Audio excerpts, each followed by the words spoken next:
Myopia म्हणजे काय? आजकाल याच्याबद्दल इतकं का बोललं जात आहे? मग हा नंबर हळूहळू कमी होतो का? किंवा चांगला सकस आहार म्हणजे गाजर पालेभाज्या खाऊन हा नंबर कमी होणार का? अशा तुमच्या अनेक प्रश्नांची आज आपण चर्चा करणार आहोत. तुमच्या मनामध्ये इतर पालकांसारखेच प्रश्न असतील किंवा हा नंबर हळूहळू कमी होणार का? किंवा काही पालक तर असं समजतात की हा नंबर पुढे जाऊन लॅसिक किंवा लेझर करून घालवताच येतो, म्हणजे आत्ता चिंता करायची गरज नाही. तर हा अगदी सुशिक्षित पालकांचा सुद्धा मोठा गैरसमज आहे.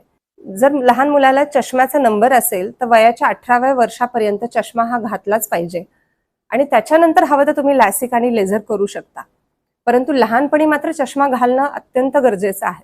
तरच तुम्ही लेझी आय पासून मुलाला वाचवू शकता. मग पालक म्हणून आपण याच्यासाठी काय करू शकतो? तर याच्यामध्ये काही जीवनशैलीमधले बदल तुम्हाला सांगू इच्छिते. ते म्हणजे मुलांना दिवसभरातील किमान 2 तास बाहेर उजेडात नैसर्गिक प्रकाशात खेळायला पाठवणे. त्याच्या व्यतिरिक्त 20-20-20 रूल आहे, म्हणजे दर 20 मिनिटाला 20 मिनिटाची नियर ऍक्टिव्हिटी, मग ते तुमचं वाचन लिखाण असो किंवा काही हॉबीज असतील, मुलांचे छंद जोपासायचे असतील किंवा स्क्रीन टाइम असेल. कधी कधी मुलं आजकाल स्क्रीनवरतीच अभ्यास करतात, ऑनलाईन क्लासेस असतात. सो दर 20 मिनिटानंतर 20 सेकंदाचा ब्रेक घ्यावा आणि 20 फूट दूरवरची काहीतरी गोष्ट बघावी. मग खिडकीतून बाहेर दिसणारा डोंगर असेल, गाडी असेल, बिल्डिंग असेल. सो हे 20-20 रूल हा नियमितपणे फॉलो व्हायला पाहिजे, जेणेकरून हा मायनस नंबर झपाट्याने वाढणार नाही.